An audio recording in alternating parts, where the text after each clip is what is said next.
Hello, dear students. Welcome once again to Business Studies with Anubha. Chapter Directing, Topic Communication, its meaning and process.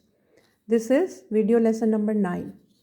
Communication word has been derived from Latin word communis, which means common, and common consequently implies common understanding. तो Latin word communist से derive किया हुआ word है communication, जिसका मतलब है common. Common common क्या? Common understanding. That means the sender wants to convey a message to the receiver and the receiver receives the message in the same manner, in the same meaning as the sender wanted to convey it to the receiver. That is common understanding. दोनों के बीच की जो understanding है वो common है, same है.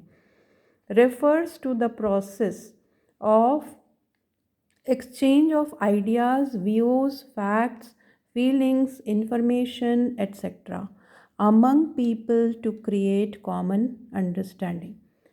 So if we write the meaning of communication, we can write it in this manner that it is a process. Process है मतलब इसमें कुछ series of steps involved है. Of exchange. Exchange means there are two parties involved in the communication process. The sender and the receiver. मतलब एक जो message convey करना चाहता है और दूसरा वो जिससे वो मैसेज कन्वे करना चाहता है या जिस तक वो मैसेज पहुंचाना चाहता है। अब वो मैसेज कुछ भी हो सकता है, एक आइडिया हो सकता है, उसके अपने व्यूज़ हो सकते हैं, फीलिंग्स हो सकती हैं, फैक्ट्स हो सकते हैं, कोई इन्फॉर्मेशन हो सकती है, कोई भी ऐसा कंटेंट जो एक व्यक्ति दूसरे व्यक्ति तक पहुंचाता है और वो कॉमन अंडरस्टैंडिंग क्रिएट करता है दोनों के बीच में, वो कहलाता है, वो प्रोसेस कहलाता है communication. The definition given by Harold Koontz and Heinz Weihrich. It says communication is transfer of information from the sender to the receiver with the information being understood by the receiver. तो मोर और less हम meaning जब समझ जाएंगे तो ये definition आसान है समझने के लिए कि कम्युनिकेशन जो है वो एक प्रोसेस है ट्रांसफ़र का.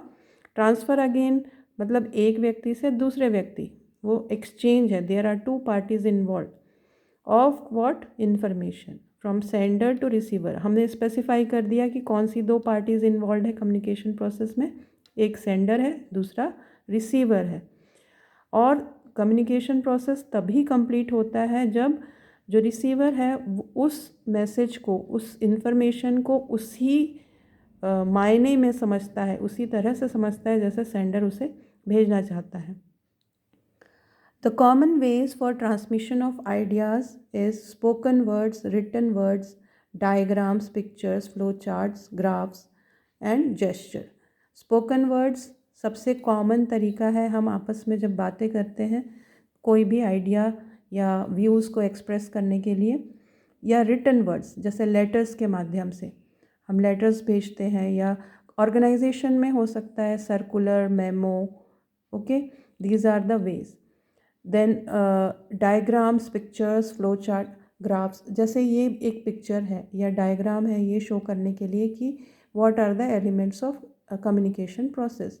इसी तरह से फ्लो चार्ट्स के माध्यम से या और भी डायग्रामेटिक वे में जब हम रिप्रेजेंट करते हैं वो भी एक कम्युनिकेशन का तरीका है. Gestures.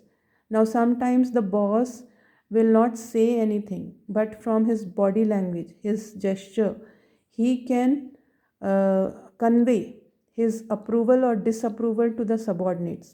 Suppose subordinates want to have some leave, some days leave, and the boss does not want to give it to that person. So that may be expressed in the form of gesture also, that he did not like the idea, or any other thing can be also expressed through the gestures. Now, what are the elements of communication process? There are 8 elements: sender, message, encoding, media, decoding, receiver, feedback and noise. Now, what is the meaning of sender?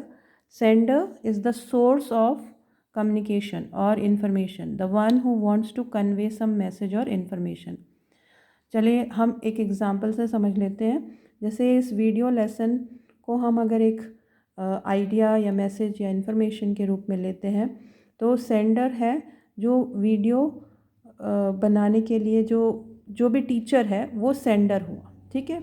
Now message, what is the message? The message is the content, the idea, fact, information, जो भी कुछ sender convey करना चाहता है वो है message. Message को वो एनकोड करता है ताकि उसे एक मीडियम से उसे रिसीवर तक पहुंचा सके। एनकोड करना क्या होता है? Encoding is the converting message to symbols. Now whatever message is there in the sender's mind, it can not be seen और रेड।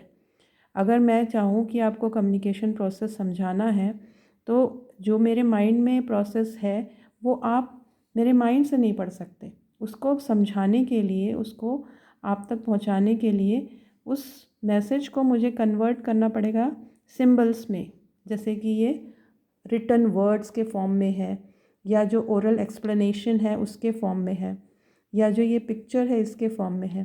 तो हम एनकोड कर रहे हैं। अब इस एनकोडेड मैसेज को हम एक मीडियम, एक पाथवे या चैनल के थ्रू हम रिसीवर तक पहुंचाते हैं। अब ये पाथवे या चैनल क्या है? जैसे ये हमारा यूट्यूब चैनल हुआ, या चैनल जो है वो क्या है? इंटरनेट एक चैनल है जिसके माध्यम से हम ये पढ़ाई कर रहे हैं। या फ़ेस टू फेस कन्वर्सेशन है, तो फेस टू फेस कन्वर्सेशन में मीडियम जो है वो क्लियर सामने है ना। फिर हम टेलीविज़न में जैसे कुछ प्रोग्राम्स देखते हैं, तो वो एक ऑडियो विजुअल मीडियम है। तो कोई भी मीडियम हम चुन सकते हैं जिसके माध्यम से हमें अपना मैसेज कन्वे करना है। Then decoding, decoding that means the receiver when receives the message, that person would understand that message. जब मैसेज हमने भेजा तो हमने किसी पिक्चर के फॉर्म में भेजा, वर्ड्स के फॉर्म में भेजा, क्या रिसीवर उनको उसी वर्ड्स के फॉर्म में ले सकता है, समझ सकता है, या उसे उसको इंटरप्रीट करना है? जैसे मान लो मैसेज गया है किसी और लैंग्वेज में, इंग्लिश में। अब रिसीवर को इंग्लिश में वो बात नहीं समझ में आती, तो वो उसको इंटरप्रीट करने के लिए उसे इंटरप्रीटर चाहिए जो ताकि वो इंग्लिश को ट्रांसलेट करके हिंदी में वो समझ सके। अब रिसीवर जो है मैसेज को अपने एक्सपीरियंस, एटीट्यूड, नॉलेज या परसेप्शन के हिसाब से वो उस मैसेज को लेगा या परसीव करेगा और उस पर रिएक्ट करेगा या रिस्पॉन्ड करेगा, जिसे हम कहते हैं feedback. So this is the reaction और रिस्पॉन्स ऑफ द रिसीवर, जो एक तरह से हम ये कह सकते हैं this is the final link in the process of communication. Now जब फीडबैक कंप्लीट होता है तभी ये कम्युनिकेशन प्रोसेस कंप्लीट होता है। बिना फीडबैक के पता नहीं चलेगा या समझ नहीं आएगा कि सेंडर ने जो मैसेज भेजा था रिसीवर को वो उस तक उसी फॉर्म में पहुंचा कि नहीं, और कम्युनिकेशन प्रोसेस इनकम्प्लीट रह जाएगा। अब इस प्रोसेस में हम देखते हैं कि कुछ डिस्टर्बेंसेस हो सकते हैं, कुछ इंटरप्शंस या ऑब्स्ट्रक्शंस हो सकते हैं, उनको हम कहते हैं noise. these elements can be of two types, internal noise can be there और external obstructions can be there। internal noise मतलब जैसे अगर रिसीवर टेंस्ड है, उसका अटेंटिवनेस नहीं है, तो वो मैसेज को ठीक से रिसीव नहीं करेगा। देन तब भी ये फीडबैक नहीं होगा, मतलब वो उस तरह से सपोज़ हम स्टूडेंट को लेते हैं रिसीवर, उसने लेसन को नहीं समझा क्योंकि वो इनअटेंटिव था, तो फीडबैक क्या होगा? उसका एग्जामिनेशन में रेस्पॉन्स। ओके, तो इस तरह से ये इंटरनल हो सकते हैं या एक्सटर्नल हो सकते हैं। थंडरिंग, जैसे एक्सटर्नल नॉइज़ में एग्जांपल है थंडरिंग है, या पुअर सिग्नल है, या लूज कनेक्शन है, जिसकी वजह से हमें जो सेंडर का मैसेज है वो पूरी तरह से समझ नहीं आता या सुनाई नहीं देता।